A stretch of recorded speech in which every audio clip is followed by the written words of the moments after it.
teman-teman. Jadi di sini kita lagi di stasiun Bekasi, bakalan menuju ke Museum Munasain di Bogor. See you di Bogor guys. Dadah.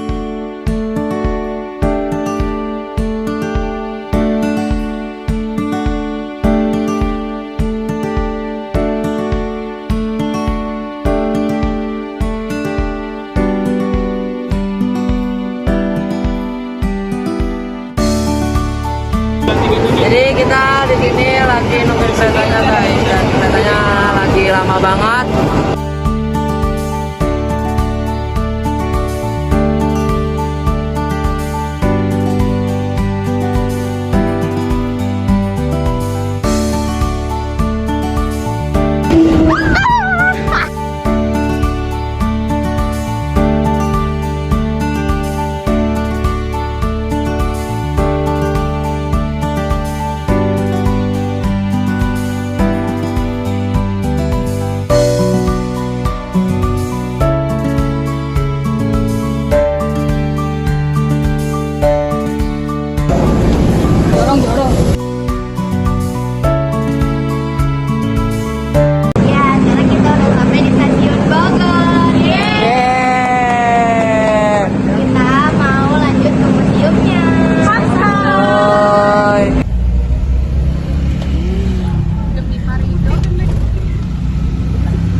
Oke guys, jadi di sini kita udah sampai Museum Munasain, Museum Nasional Sejarah Alam Indonesia. Nah, yang pengen tahu isi Munasain itu ada apa aja, kita ikutin terus yuk keseruan kita. Yuk. Oke teman-teman, jadi kita udah ada di Museum Munasainnya. Sekarang kita mau masuk.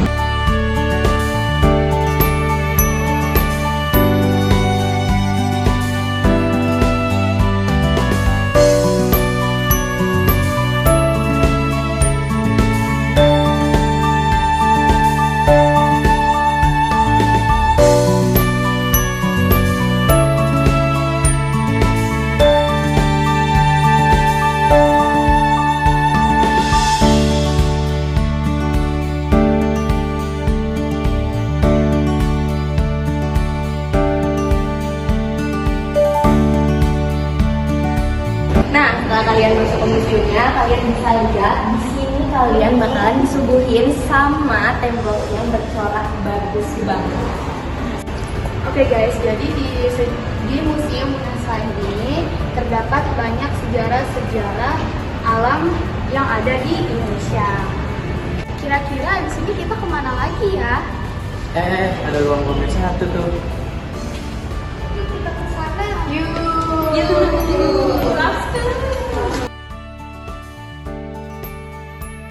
Teman-teman, di kanan dan kiri saya ada perkembangan dan pendirian sejarah Kebun Raya Bogor sampai Monumen Nasional Alam Indonesia.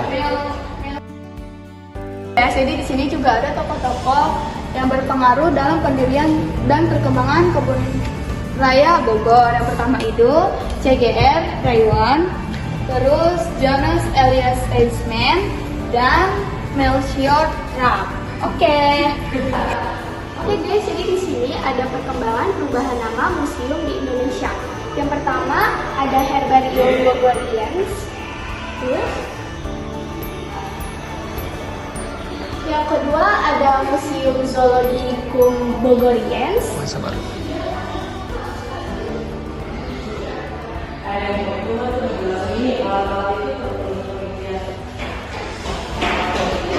Terus yang ketiga ada Museum Etnobotani Indonesia.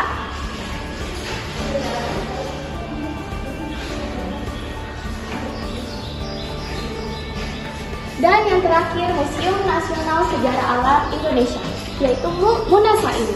Oke teman-teman, selanjutnya di sini ada masa Inggris, Prancis, dan Belanda dalam galangan kapal VOC. Player bangsa Inggris dalam mencari rempah-rempah dimulai oleh rombongan singa Prancis Drake pada tahun 1577 sampai 1580. Tahun 1509 ia sampai di Filipina dan melanjutkan perjalanan ke Ternate, Maluku hingga mendapatkan rempah-rempah.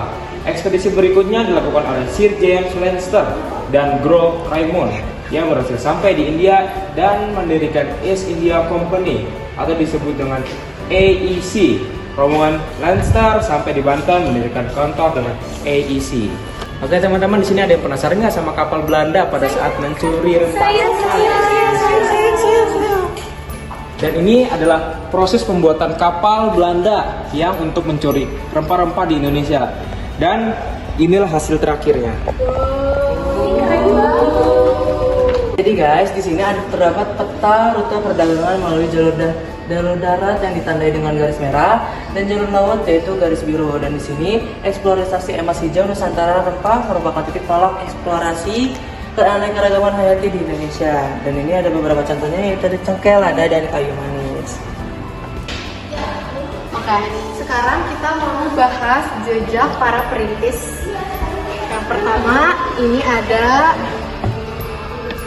Dr. William Berg, seorang botanis kebangsaan Belanda menyelesaikan pendidikan doktor di Universitas Leiden yang lahir pada 1848 di Monnickendam.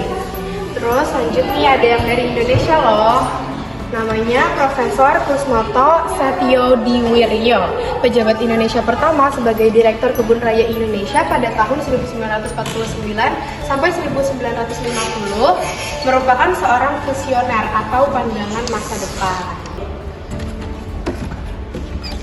Lah kagak cukup. Sekarang kita masuk ke ini namanya ruang tempo dulu.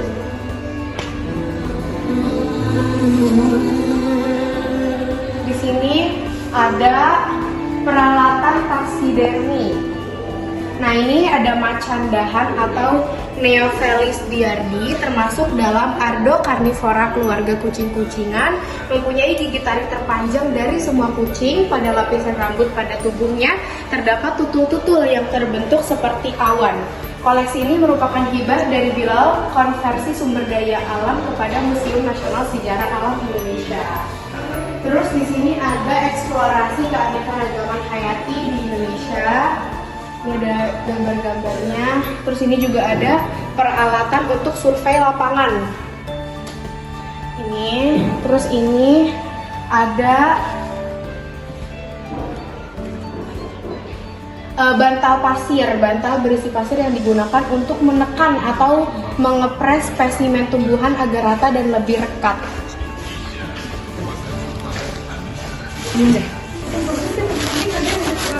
Ini di dalamnya pasir guys. Terus selanjutnya ini ada pandan merah, Pandanus conoideus adalah salah satu jenis tumbuhan marga Pandanus. Saat ini tercatat 39 variasi morfologi buah merah di New Guinea, mulai dari ragam ukuran hingga warna.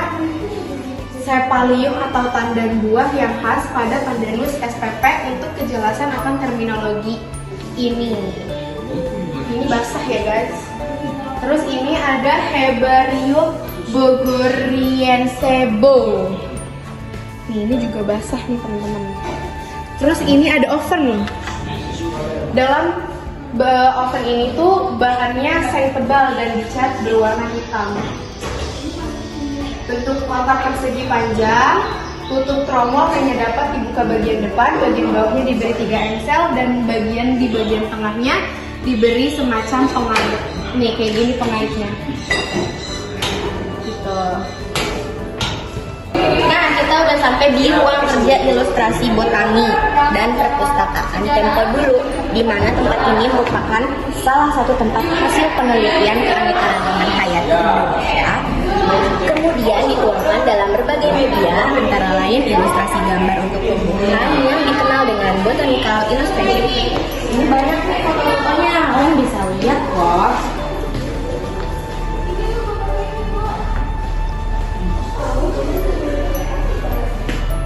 Nah, di sini juga ada perpustakaannya. Kita udah sampai di laboratorium Tempo dulu, di mana tempat ini itu untuk menganalisis pemanfaatan tumbuhan. Kalian bisa lihat nih, di sini ada hasil penelitiannya. Ada koleksi basal dan juga koleksi simplicia. Nah, di koleksi simplicia ini kalian bisa lihat di dalamnya itu ada cabai Jawa, kacang iris, pulau sari, atau yang biasa kalian kenal dengan Pulau Gadung. Nah, kalian bisa lihat nih guys, di sini itu ada alat-alat buat meneliti semua pemanfaatan tumbuhannya. Dari mulai pompa pipet, desikator, serta botol bahan kimia. Kalian bisa temukan ini juga di sekolah. Oke guys, jadi di sini ada sejarah alam dan kehidupan manusia di masa lampau. Yang pertama itu ada posisi bumi dalam jagat raya, tata surya, tempat terdapatnya bumi, dan bumi hanyalah sebagian kecil dari alam semesta. Yang kedua itu terbentuknya benua dan samudra. Benua Laurasia bagian barat bergerak ke utara membentuk benua Amerika Utara dan terpecah menjadi beberapa benua, yaitu benua Amerika Selatan, benua Afrika, India, dan satu bagian lagi terpecah menjadi dua. Terus ada alam purba-kala. Yang pertama itu ada masa penghunian. Proses evolusi bumi berlangsung selama jutaan tahun, diperkirakan sekitar 4.570.000.000 tahun dalam kurun waktu yang sangat lama. Terus ada peri kehidupan sebelum manusia modern. Dalam perut bumi terpendam berbagai jenis makhluk hidup yang mampu menggambarkan sejarah perkembangan isi bumi. Oke guys, jadi di zaman Archeozoic era terdapat Proterozoikum. Terus di zaman Paleozoic era terdapat zaman Cambrium, zaman Ordovisium, zaman Silurian, zaman Devonian, zaman Karbon.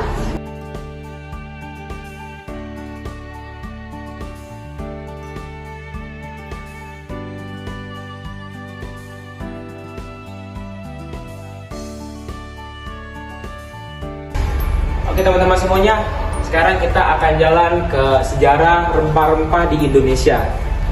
Oke, jadi di sini terdapat dunia rempah-rempah. Jadi rempah-rempah telah dimanfaatkan ribuan tahun yang lalu dan memainkan peran penting dalam perkembangan peradaban manusia. Nah, di sini terdapat negara-negara yang memiliki rempah-rempah. Yang pertama ada Meksiko, yaitu mempunyai rempah-rempah vanili. Terus yang kedua ada Myanmar, memiliki kayu manis. Yang ketiga ada Thailand, yaitu memiliki kayu manis juga. Terus lalu ada India yang mempunyai lada. Lalu ada Maluku di Indonesia memiliki cengkeh dan pala gitu guys.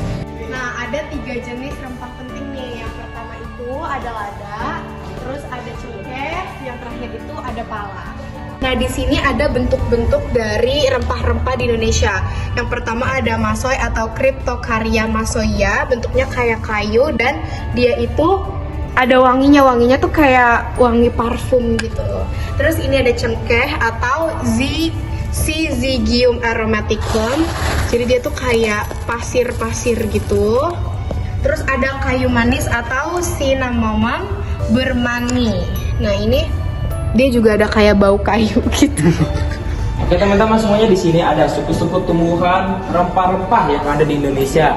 Salah satunya yaitu ada jeruk nipis, habis itu ada andaliman, jeruk limau, daun salam, dan cengkih, dan masih banyak lainnya rempah-rempah yang ada di Indonesia.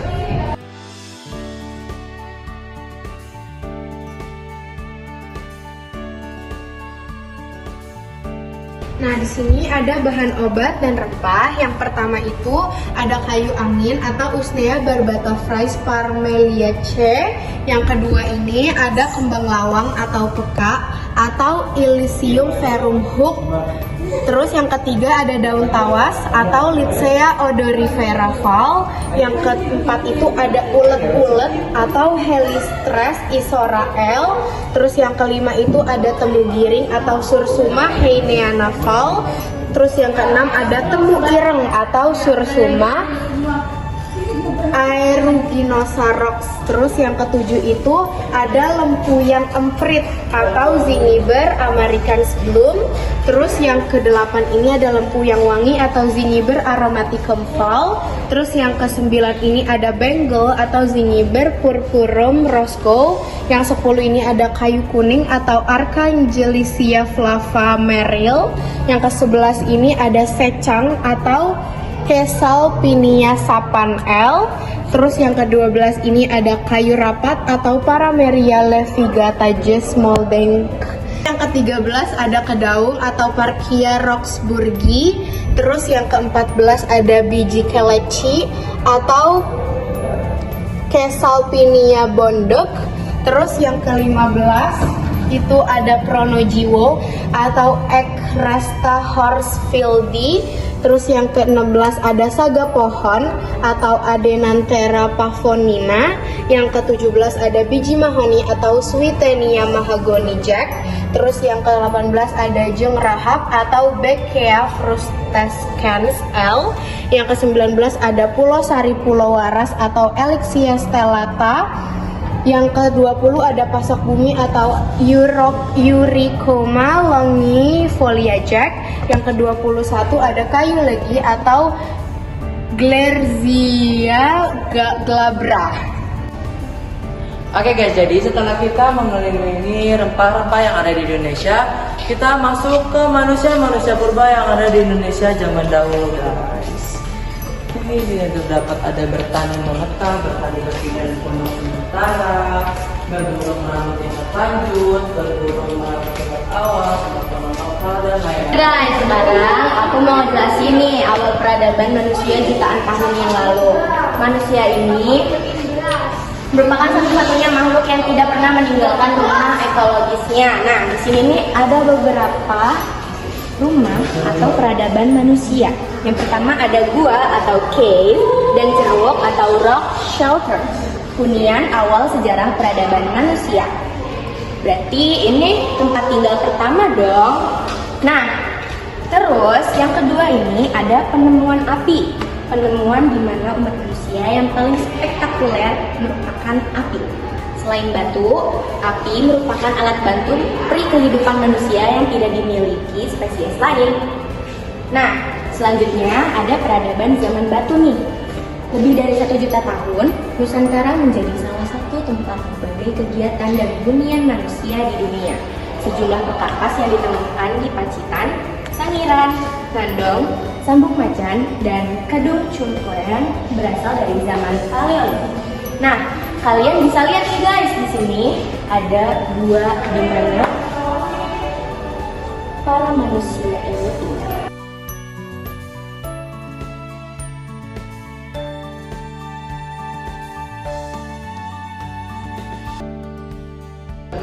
Ya, di sini ada sejarah berburu meramut tingkat awal, di mana alat-alat untuk memenuhi keperluan hidup dibuat dari kayu, batu, dan tulang dengan teknologi yang sangat sederhana. Kalian bisa lihat nih contoh-contohnya. Ada kapak genggam, di mana dimanfaatkan untuk memotong, menggali umbi-umbian, menusuk, memalu, serta membantu membuat peralatan lain. Di sebelahnya ada kapak penetak. Kapak penetak ini sebagian besar masih mengandung kulit batu. Alat ini mengalami pemangkasan langsung untuk mendapatkan bagian tajamnya, yaitu dengan membenturkan ke batu lain. Bentuk khusus dari kapak perimbas atau penetak ini adalah kapak genggam yang benar-benar telah dipangkas secara menyeluruh di semua bagian. Selanjutnya di sini nih ada beberapa contoh-contoh dari kapak yang mereka buat di tingkat awal. Nah, di sini ada perkebunan. Perkebunan adalah sistem pertanian yang mengusahakan tanaman tertentu pada lahan yang luas dalam ekosistem yang sesuai dengan karakteristik tanaman yang diusahakan. Misalnya, ada perkebunan teh, ada perkebunan karet, kopi, tebu, sawit, dan lain-lainnya. Terus di sini ada kebun. Kebun merupakan sistem pertanian tumpang sari yang merupakan kombinasi dari tanaman tahunan dan tanaman semusim. Terus ada pekarangan. Pekarangan adalah sebidang tanah yang berada di sekitar rumah yang memiliki batas yang jelas. Bentuknya beraneka ragam dan dimanfaatkan untuk berkebun dalam rangka memenuhi kebutuhan keluarga. Terus yang terakhir ada ladang. Ladang merupakan model peralihan pertanian lahan kering dari yang berpindah-pindah ke menetap. Model ini dianggap sistem yang lebih berhasil, murah, menguntungkan, dan lestari. Di sini ada pesawat teman-teman. Lahan usaha pertanian yang secara fisik berpermukaan rata, dibatasi oleh pematang dan merupakan suatu sistem budidaya tanaman yang mengkhususkan pertanaman padi atau kadang-kadang disela dengan tanaman palawija atau tanaman budidaya lainnya. Di Indonesia dikenal ada beberapa macam sawah, yaitu 1. Sawah tada hujan, 2. Sawah pasang surut, 3. Sawah hujan, 4. Sawah irigasi. Nah, di sini ada ilustrasi kegiatan berladang. Kegiatan berladang ini adalah asal-usul pertanian tetap menjadi salah satu isu sentral sejak prasejarah hingga saat ini. Melalui pencatatan dan pemetaan keanekaragaman tanaman budidaya dan jenis-jenis tumbuhan liar, termasuk keanekaragaman genetikanya, berhasil menjawab dua pertanyaan, yaitu di mana dan kapan dimulainya kegiatan bertani menetap. Hingga kini, bagaimana dan kenapa kegiatan itu masih dilakukan masih dalam perdebatan. Bertani menetap merupakan usaha pertanian dengan menggarap sebidang tanah yang sama dari tahun ke tahun.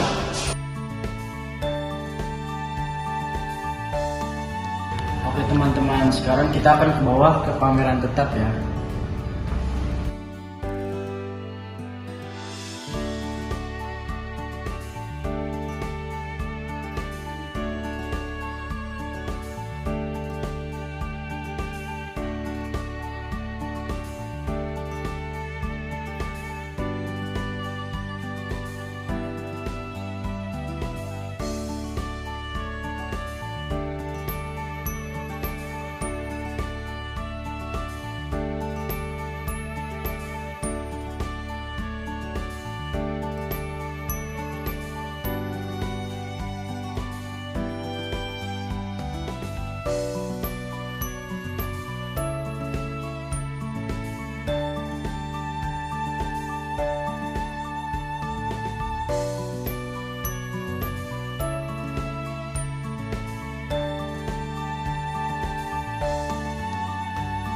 Di sini ada macam-macam tenun nih.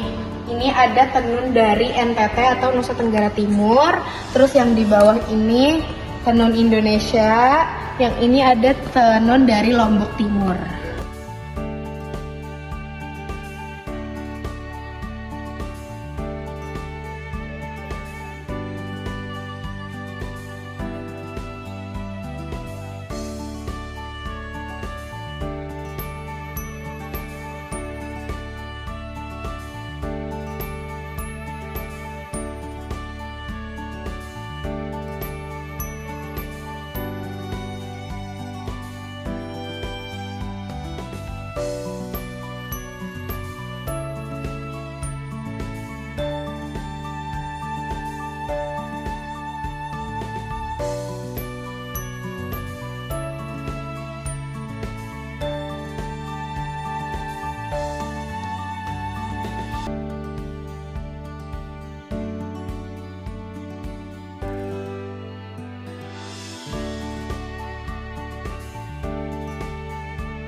buat orang-orang yang gak jelas gitu.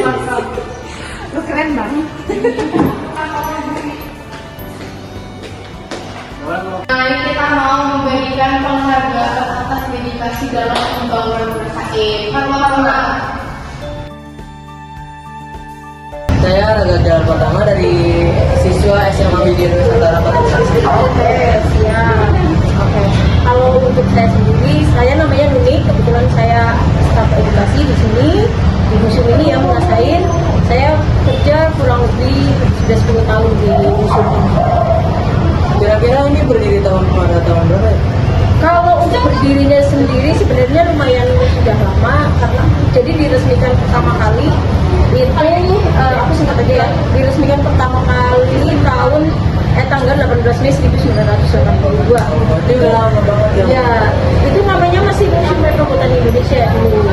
Tapi kalau untuk berubah nama dari Museum Metropolitan ke Menasain itu pada tanggal 31 Agustus 2016. Nah, untuk museumnya ini sendiri itu menceritakan tentang apa sih? Oke, mungkin sesuai dengan judulnya ya, Museum Nasional Sejarah Alam Indonesia. Jadi mungkin kita lebih temanya menceritakan banyak tentang sejarah alam Indonesia, baik floranya, faunanya, letak geografinya, keadaan alamnya seperti itu. Ya mungkin itu saja cara mengelola museum di sini tuh gimana sih cara mengelola? Mungkin lebih ke cara maintenance-nya ya, maintenance untuk koleksi. Oke, untuk maintenance untuk kami sendiri sebenarnya variatif. Ada yang memang harus setiap hari dibersihkan karena biasanya berbentuk seperti itu. Ada yang 1 bulan sekali, ada yang 1 minggu sekali seperti itu. Oke, mungkin itu saja dari saya pertanyaan. Terima kasih banyak atas penjelasannya. Semoga bermanfaat bagi kita semuanya. Oke, sama-sama. Terima kasih, Selamat Ibu. belajar. Terima kasih, Ibu. Kita lagi makan